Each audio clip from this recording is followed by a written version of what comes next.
નવસારી મહાનગરપાલિકા વિસ્તારમાં જીયુડીસી દ્વારા કરવામાં આવતી ડ્રેનેજ અને પાણીની પાઇપલાઇનની કામગીરી હવે સ્થાનિકો માટે માથાના દુખાવા સમાન બની રહી છે.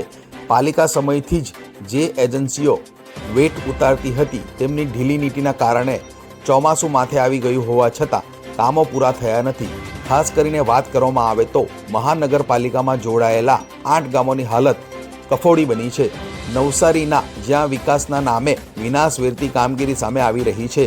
નવસારી શહેરમાં ડ્રેનેજ અને પાણી લાઇનની નાખવાની મોટાભાગની કામોની કામગીરી જીયુડીસી હસ્તક જ ચાલી રહી છે, પરંતુ જીયુડીસીના કોન્ટ્રાક્ટરો જાણે નિયમોને ધોડીને પી ગયા હોય તેમ પ્રી મોન્સૂન પ્લાનિંગની કામગીરીના પણ ધજાગડા ઉડાવી રહ્યા છે.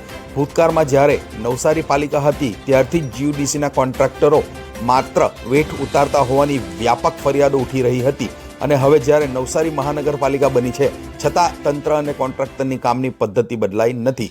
મહાનગરપાલિકાના નવા મેયર અને તેમની ટીમ તેમજ મહાનગરપાલિકાના કમિશનર અને ઉચ્ચ અધિકારીની ટીમ દ્વારા આજે શહેરના અનેક વિસ્તારોમાં જીયુડીસી દ્વારા ચાલતી કામગીરીનું નિરીક્ષણ પણ કરવામાં આવ્યું હતું અને જરૂરી સૂચનો અને માર્ગદર્શન આપવામાં આવ્યા હતા. પરંતુ સવાલ એ થાય છે કે જ્યારે મહાનગરપાલિકા દ્વારા કામ સોંપવામાં આવ્યું હતું અને સમય મર્યાદા નક્કી કરવામાં આવી હતી તો પણ આ કામો હજુ કેમ પૂરા થયા નથી એ બાબતે ચાલો આપણે જાણીએ કમિશનર શ્રી અને મેયરે શું જણાવ્યું. જીયુડીસીના કામની વાત કરીએ તો અમે સતત માનનીય મેયરશ્રી અને અમે લગભગ 3 દિવસથી કન્ટિન્યુઅસ જીયુડીસીના કામોની આપણે એની સાથે ટીમ સાથે એન્જિનિયર છે, કોન્ટ્રાક્ટર છે, બધાની સાથે અમે મોનિટરિંગ કર્યું છે અને જીયુડીસીને ખૂબ કડક સૂચનાઓ આપી છે કે ભાઈ જે કામો તે ચાલુ કર્યા છે એને 5 દિવસ અથવા 1 વીકની અંદર પૂર્ણ કરે અને જે બાકીના કામો જે છે જે ચોમાસા પછી કરી શકાય એવા છે તો એના માટે આપણે અત્યારે બંધ કરી દઈએ અને લોકોને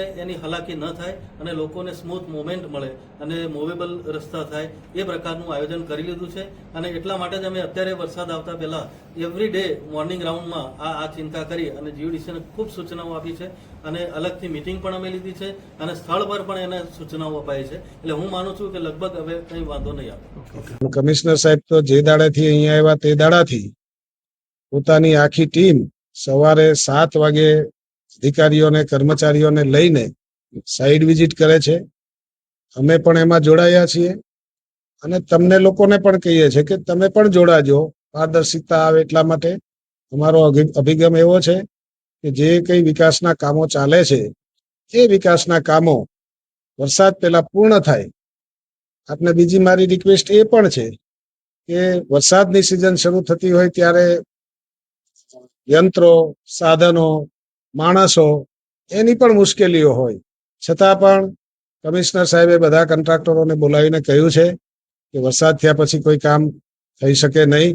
રાત દિવસ જે પણ તંત્ર લગાવવું પડે, યંત્ર લગાવવું પડે એ કરીને લોકોને હાલાકી દૂર કરવાના પ્રયત્ન કરી રહ્યા છે.